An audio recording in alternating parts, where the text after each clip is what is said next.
सत श्री अकाल, आदाब, नमस्कार। आप सभी का स्वागत है हमारी क्रॉस एंड एस्ट्रो टीम में।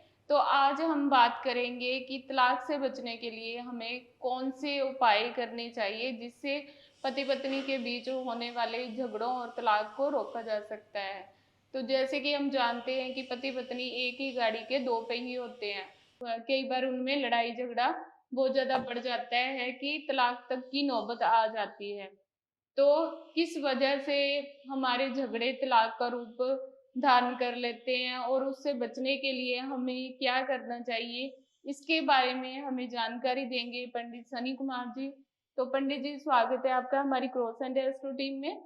तो पंडित जी, सबसे पहले हमारे दोस्तों को ये बताइए कि तलाक का योग कब और कैसे बनता है। जातक की कुंडली में देखा जाए तो जो सप्तम भाव होता है वह दाम्पत्य जीवन का पति पत्नी के गृह जीवन के बारे में हमें सूचना देता है। जब भी सप्तम भाव में पाप ग्रह आ जाए, जैसे कि सूर्य, मंगल, शनि, राहु, केतु आदि पाप ग्रह जब सप्तम भाव में आ जाते हैं और उस पर शुक्र का प्रभाव पड़ता है या शुक्र की दृष्टि 12वें भाव पे पड़ती है, तो क्या होता है कि जातक को तलाक की नौबत आ जाती है, यानी कि तलाक का योग बन जाता है। इसके अलावा जब भी सप्तमेश यानी जो सप्तम भाव का स्वामी 12वें भाव के स्वामी के साथ, राशि के साथ समन्वय बनाए, तब भी तलाक का योग बन जाता है। जब ये तलाक का योग बनता है, तो दाम्पत्य जीवन खराब हो जाता है। झगड़ों के कारण, मानसिक तनाव के कारण पति-पत्नी में मनमुटाव हो जाता है और उसके बाद तलाक तक की नौबत आ जाती है। ज़्यादातर ये देखा जाता है कि जब भी सप्तमेश पाप ग्रह से युक्त हो और उसकी दशा, महादशा, अंतर्दशा जब आती है, तो उन समय में ज़्यादातर तलाक की ज़्यादा स्थिति देखने को मिलती है। यानी तलाक की ज़्यादा घटनाएँ जब पाप ग्रह की मात्रा चलती है, जी। विशेषकर सप्तमेश की, तब ऐसे में जाकर क्या होता है कि तलाक की नौबत आ जाती है। और कई बार ये भी होता है कि घर की छोटी-छोटी बातों को लेकर, कई बार होता है कि छोटी-छोटी बातों को लेकर मनमुटाव इतना हो जाता है, इतने मन में उस बात को रख लेते हैं गाँठ बाँध के कि वह किसी की सुनना पसंद नहीं करते। कारण क्या होता है, जब सप्तमेश, सप्तम में जो भी राशि होती है सप्तम भाव में, तो उसका प्रभाव अवश्य ही पड़ता है। मान लीजिए कि किसी का जातक का सप्तमेश यानी सप्तमेश 12वें भाव के साथ बैठा है या कि 6-8 के साथ बैठा होता है, तो उस जातक का दाम्पत्य जीवन उतार-चढ़ाव वाला रहता ही रहता है। तो इस बात का हमेशा ध्यान देना चाहिए कि जब भी ऐसी कोई स्थिति आए, तो किसी विद्वान ज्योतिषी से अवश्य परामर्श लेनी चाहिए।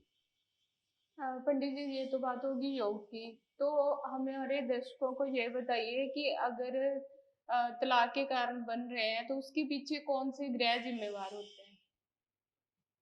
मुख्यतः ज्योतिष शास्त्र में सप्तम भाव में जब पाप ग्रह आते हैं, जैसे सूर्य ग्रह है, मंगल, शनि, राहु और केतु, ये ऐसे ग्रह माने जाते हैं पाप ग्रह। ये अच्छे बने-बनाए ग्रहगत जीवन को खराब करने में कोई कसर नहीं छोड़ते। यानी कि जब ये पाप ग्रह सप्तम के साथ योग बनाते हैं, छठे स्थान के साथ, 12वें भाव के साथ और 8वें भाव के साथ दृष्टि का संबंध बनाते हैं, युक्ति का संबंध बनाते हैं या राशि परिवर्तन का संबंध बनाते हैं, तो उस समय ये जो ग्रह है, तो दाम्पत्य जीवन में यानी कि जो ग्रहगत जीवन है, जी। उसमें उतार-चढ़ाव अवश्य ही आता है। कारण क्या होता है कि जब ये ग्रह जो जिनके बारे में हम आपको बता रहे हैं, अगर ये ग्रहों की दशा-अंतर्दशा चलती है, विशेषकर अगर सप्तमेश इनके साथ युक्ति हो, तो तलाक के योग बन जाते हैं। इन ग्रहों को शांति के लिए कोई ना कोई विशेष हवन या पाठ अवश्य कराना चाहिए। यानी कि किसी विद्वान ब्राह्मण के द्वारा जिन ग्रहों के बारे में आपको बता रहे हैं, जैसे कि सूर्य, मंगल, राहु और केतु और शनि, इनके निमित्त सप्तमेश के अगर हम सप्तम स्थान में जो पाप ग्रह होते हैं, अगर हम उसका जाप कराते हैं, हवन कराते हैं, तो इससे हमारी समस्या बहुत हद तक हल हो जाती है। पंडित जी, तलाक से बचने के लिए ज्योतिष की क्या भूमिका है। तलाक से बचने के लिए ज्योतिष की बहुत बहुत महत्वपूर्ण भूमिका निभाई जाती है। प्राचीन हमारे धर्म शास्त्रों में में वर्णन मिलता है कि दाम्पत्य जीवन को बचाने के लिए हमारे देवी-देवताओं, भगवानों ने भी कई ऐसे कार्य किए हैं, जिनको आपको बताना चाहता हूँ। जैसे कि कहा जाता है कि हनुमान जी ने उर्मिला और सीता माता के सुहाग को बचाने के लिए का संजीवनी पर्वत को लेकर आए, जिसके कारण लक्ष्मण जी के प्राण बचे। जो लक्ष्मण जी थे, उनकी पत्नी का नाम था उर्मिला, उनके सुहाग की रक्षा करने वाले हनुमान जी थे। राम जी ने राम जी ने इतना घनघोर तप किया, लेकिन जब सीता माता का हरण हुआ, तब केवल हनुमान ही जी थे, जिन्होंने सीता माता माता तक राम जी का संदेश दिया और बाद में युद्ध के बाद सीता माता को राम जी जीत सके, यानी कि उनको लेकर आ सके। कहा जाता है, माना जाता है कि हमारे धर्म शास्त्र में कि हनुमान जी की जो पूजा पाठ करता है, उसमें अगर आपकी जन्म कुंडली में कोई भी नकारात्मक दोष है, मान जी, लीजिए कि आपकी कुंडली में कालसर्प दोष है, पितृ दोष है या जी। सप्तमेश पाप ग्रह से पीड़ित है, अगर आप हनुमान जी की उपासना, पूजन करते हैं, जाप करते हैं, दान करते हैं, तो इससे आपका दाम्पत्य जीवन मधुर और अच्छा रहने लग जाता है। इसके अलावा भगवान शंकर के मंदिर में माता पार्वती और शिव का शंकर जी के शिवलिंग पर जल चढ़ाने से भी हमारे दाम्पत्य जीवन में उठा-पटक जो होती है, जो क्लेश तनाव होता है, वह भी दूर हो जाता है। मान्यता है कि जब तक माता पार्वती और भगवान शंकर का हम पर आशीर्वाद या उनकी कृपा ना हो, तब तक कोई भी व्यक्ति इस धरती पर दाम्पत्य जीवन का सुख नहीं भोग सकता। पंडित जी, तलाक से कैसे बचें और इसके लिए कौन से मंत्र का जाप करना चाहिए कि जिससे तलाक से बचाव हो जाए? तलाक से बचने के लिए सबसे पहली बात तो ये है कि जब भी आप विवाह करें, तो आप अपनी जन्म पत्रिका सुयोग्य ब्राह्मण के द्वारा उसकी जाँच-पड़ताल अवश्य कर लेनी चाहिए। कारण कि अगर आप मानते हैं कि भई हमने जिससे शादी करनी है, वह अच्छा व्यक्ति है, लेकिन आप चाहते हैं कि वह हमारे साथ निभाएगा कि नहीं निभाएगा, हमारे दुःख और सुख में साथ होगा कि नहीं होगा। तो इस सब चीज़ों का बारे में जन्म कुंडली में हमें विचार किया जाता है और इससे हमें पता लगता है। अगर कोई सुयोग्य ब्राह्मण द्वारा हम जन्म कुंडली दिखाते हैं शादी के बारे में, तो इससे हमें ये पता लग जाता है कि जो अगला व्यक्ति है, यानी कि जो जीवन साथी है, वो हमारे साथ साथ निभाएगा कि नहीं निभाएगा। इस बात पर क्या होता है कि अगर हम उस सुयोग्य ज्योतिषी की बात मान लें, तो हम कई बार दाम्पत्य जीवन में जो समस्या आती हैं, उससे बच सकते हैं। इसके अलावा भगवान शंकर जी के मंदिर में प्रतिदिन नंगे पाँव जाने से और शंकर जी को जल चढ़ाने से दाम्पत्य जीवन में, विवाह में समस्याएँ दूर होती हैं। मंगल जी का पाठ करना यानी सुंदरकांड का पाठ करने से दाम्पत्य जीवन में किसी प्रकार की उलझन हो, तो वह सुलझनी शुरू हो जाती हैं। अपने बेडरूम में सिद्ध शुक्र यंत्र रख सकते हैं। पति को हीरा रत्न धारण करना शुभ माना जाता है और शुक्र के बीज मंत्र का जाप करना ओम द्राम द्रीम द्रोम सः शुक्राय नमः। मैं दोबारा फिर बोलता हूँ इस मंत्र को ओम द्राम द्रीम द्रोम सः शुक्राय नमः। ये जो मंत्र है, ये शुक्र देवता का बीज मंत्र है।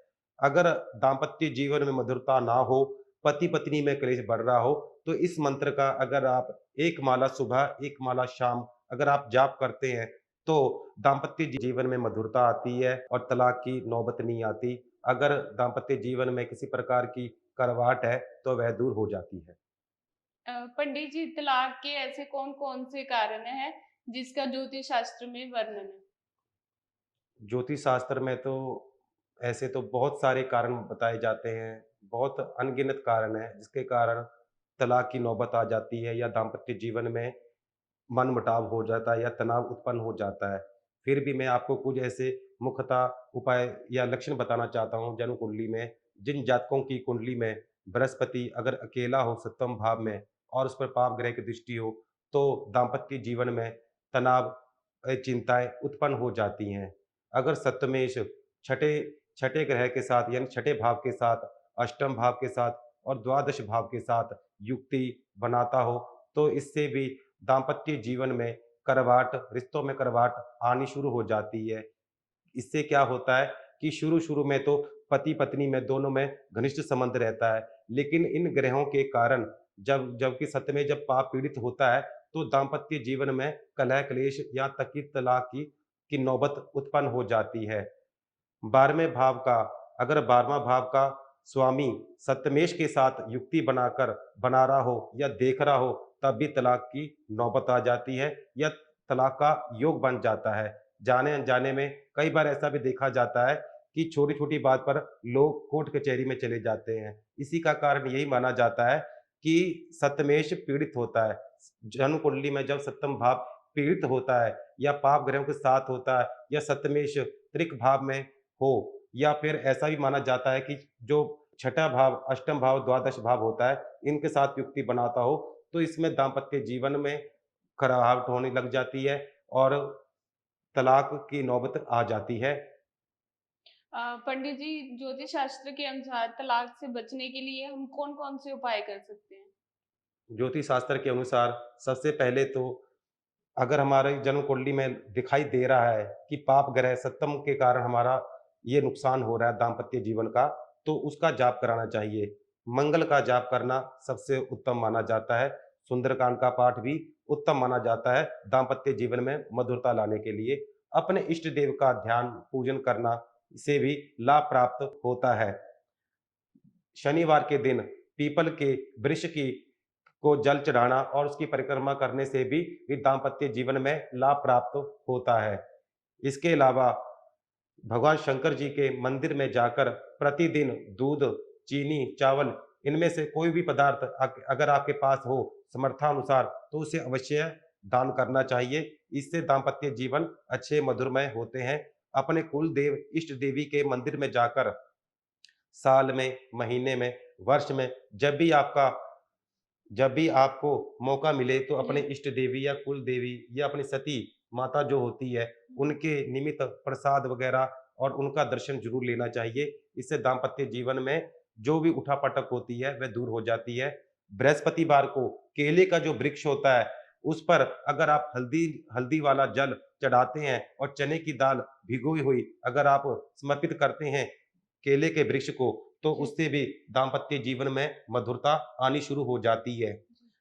और शनि मंदिर में जाकर शाम के टाइम अगर सरसों के तेल का दीपक शनि मंदिर में जलाया जाए और अपने दाम्पत्य जीवन में जो समस्या है, उसकी निवृत्ति के लिए अगर प्रार्थना की जाए, तो इससे क्या होता है कि दाम्पत्य जीवन में जो समस्या है, उससे वह मुक्ति प्राप्त हो जाती है। यानी कि उसकी जो समस्या है, वह हल हो जाती हैं। तो मित्रों, अगर आप इन उपायों को करते हैं, तो आपका दाम्पत्य जीवन जीवन है, उसमें मधुरता और प्रेम पहले से ज़्यादा अधिक बढ़ जाता है। बस इन छोटी-छोटी बातों को और इन उपायों को करें, इससे आपके जीवन में सुख और समृद्धि का वास होगा और दाम्पत्य जीवन का सहयोग मिलता रहेगा। पंडित जी, आपने अपना कीमती समय हमें दिया, उसके लिए क्रॉस एंड एस्ट्रो टीम की तरफ से आपका बहुत-बहुत धन्यवाद पंडित जी। जल्दी मिलते हैं हमारी नेक्स्ट वीडियो में।